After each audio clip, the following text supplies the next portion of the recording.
നമസ്കാരം. ഓപ്പറേഷൻ സിന്ദൂറിന് ശേഷം പാകിസ്ഥാൻ സൈന്യം ഇന്ത്യക്ക് നേരെ കനത്ത ആക്രമണമാണ് നടത്തുന്നത്. എന്നാൽ പാകിസ്ഥാന്റെ ആക്രമണത്തെ ആകാശത്തു നിന്ന് തന്നെ നിർവീര്യമാക്കുകയാണ് ഇന്ത്യ.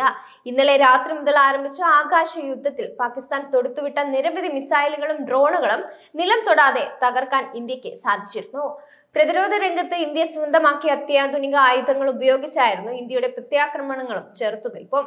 ഇതിൽ തദ്ദേശീയമായി നിർമ്മിച്ചവയും റഷ്യ ഇസ്രയേൽ നിർമ്മിത ആയുധങ്ങളും ഉണ്ടായിരുന്നു. സൈന്യത്തിനും ഇന്ത്യൻ വ്യോമസേന താവളങ്ങൾക്കും നേരെ പാകിസ്ഥാൻ തൊടുത്തുവിട്ട മിസൈലുകളും ഡ്രോണുകളും എല്ലാം തകർത്തത് ഈ ആയുധങ്ങൾ ഉപയോഗിച്ചായിരുന്നു. പാകിസ്ഥാൻ 2 ഘട്ടങ്ങളിലായി ഇന്ത്യയുടെ വിവിധ നഗരങ്ങളെ ലക്ഷ്യമാക്കിയ ആക്രമണത്തിന് തുനിഞ്ഞിരുന്നതാണ്. ആദ്യ ആക്രമണത്തിന് മറുപടിയായി ലാഹോർ ഉൾപ്പെടെയുള്ള പാകിസ്ഥാന്റെ സൈനിക കേന്ദ്രങ്ങളിൽ ഇന്ത്യ പ്രത്യാക്രമണം നടത്തി. റഡാറുകളുടെയും കമാൻഡ് ആൻഡ് കൺട്രോൾ സിസ്റ്റങ്ങളുടെയും സംയോജിത ശൃംഖല കണ്ടെത്തി ട്രാക്ക് ചെയ്തതിനു ശേഷം വരുന്ന ഭീഷണികളെ പരാജയപ്പെടുത്താൻ ഇന്ത്യൻ സൈന്യം റഷ്യൻ നിർമ്മിത S-400 ട്രയംഫ് വ്യോമ പ്രതിരോധ സംവിധാനം, തദ്ദേശീയമായി നിർമ്മിച്ച ആകാശ ഉപരിതല വിമാന മിസൈലുകൾ, വിവിധ തരം ഡ്രോൺ വിരുദ്ധ സംവിധാനങ്ങൾ, മറ്റ് പ്രതിരോധ നടപടികൾ എന്നിവ ഉപയോഗിച്ചതായും ഉദ്യോഗസ്ഥർ പറയുന്നുണ്ട്. ഇസ്രയേലിൽ നിന്ന് വാങ്ങിയ ഹരോപ്പ് ഉൾപ്പെടെയുള്ള ആയുധങ്ങൾ പാകിസ്ഥാനിലെ വ്യോമ പ്രതിരോധ ശൃംഖലകളെ ലക്ഷ്യം വെക്കാൻ വിന്യസിച്ചു. ഹരോപ്പ് ഒരു കാമിക്കേജ് ഡ്രോൺ അല്ലെങ്കിൽ ചാവേർ ഡ്രോൺ ആണ്. 2018 ഒക്ടോബറിൽ ഇന്ത്യ റഷ്യയിൽ നിന്ന് 39,000 കോടി രൂപയ്ക്ക് 5 യൂണിറ്റ് S-400 മിസൈൽ സംവിധാനങ്ങൾ ഓർഡർ ചെയ്തിരുന്നു. ശത്രുവിന്റെ യുദ്ധവിമാനങ്ങൾ, മിസൈലുകൾ, ആളില്ലാ വ്യോമ സംവിധാനങ്ങൾ എന്നിവയുൾപ്പെടെ വിവിധ വ്യോമ ഭീഷണികളെ 400 കിലോമീറ്റർ വരെ ദൂരത്തിൽ നശിപ്പിക്കാൻ S-400 സാധിക്കും. 3 യൂണിറ്റ് ഇതിനോടകം തന്നെ ഇന്ത്യക്ക് ലഭിച്ചിരുന്നു.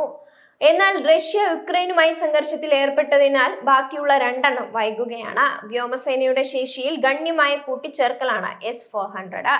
ഈ കരുത്തേറ്റ വ്യോമ പ്രതിരോധ സംവിധാനത്തിൽ വിവിധ ഉയരങ്ങളിലും റേഞ്ച് ബാൻഡുകളിലുമുള്ള ലക്ഷ്യങ്ങൾ കണ്ടെത്താനും ട്രാക്ക് ചെയ്യാനും ഇടപഴകാനും അനുവദിക്കുന്ന സംയോജിത റഡാറുകൾ, കമാൻഡ് ആൻഡ് കൺട്രോൾ സെന്റർ, മിസൈലുകൾ എന്നിവയുണ്ട്.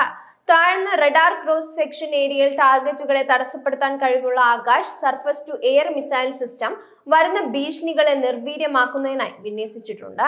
പാകിസ്ഥാൻ മിസൈലുകളും ഡ്രോണുകളും സംയോജിത കൗണ്ടർ UAS ഗ്രിഡും വ്യോമ പ്രതിരോധ സംവിധാനങ്ങളും ഉപയോഗിച്ച് നിർവീര്യമാക്കിയതായി പ്രതിരോധ മന്ത്രാലയവും വ്യക്തമാക്കി.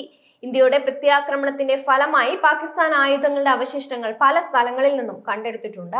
വ്യാഴാഴ്ച രാവിലെയാണ് പാകിസ്ഥാനിലെ പല സ്ഥലങ്ങളിലുമുള്ള വ്യോമ പ്രതിരോധ റഡാറുകളെയും സംവിധാനങ്ങളെയും ലക്ഷ്യം വെക്കാൻ ഇന്ത്യൻ സൈന്യം ഹാരോപ്പ് ഉപയോഗിച്ചത്.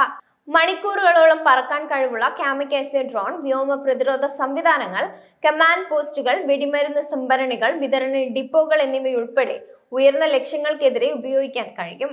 മെയ് 7 രാത്രി പാകിസ്ഥാൻ ലക്ഷ്യമിട്ട നഗരങ്ങളിൽ അവന്തിപുര, ശ്രീനഗർ, ജമ്മു, പത്താൻകോട്ട്, അമൃത്സർ, കപൂർതല, ജലന്ധർ, ലുധിയാന, ആദംപൂർ, ബതിൻഡ, ചണ്ഡീഗഡ്, നാൽ, ഫലോഡി, ഉത്തർലേ, ഭുജ് എന്നിവ ഉൾപ്പെടുന്നുണ്ട്.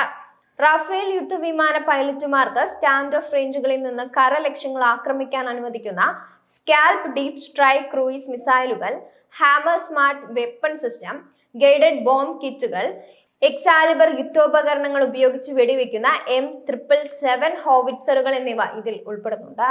കാമിക്കാസെ ഡ്രോണുകളും ഇന്ത്യ ഉപയോഗിച്ചു. അതിനിടെ വെള്ളിയാഴ്ച പുലർച്ചെ ഇന്ത്യൻ നാവികസേന അറേബ്യൻ കടലിൽ പാകിസ്ഥാനിലെ 1-ലധികം ലക്ഷ്യങ്ങൾക്കെതിരെ ലക്ഷ്യമിട്ടുള്ള ഓപ്പറേഷൻ നടത്തിയതായും വൃത്തങ്ങൾ അറിയിച്ചിട്ടുണ്ട്.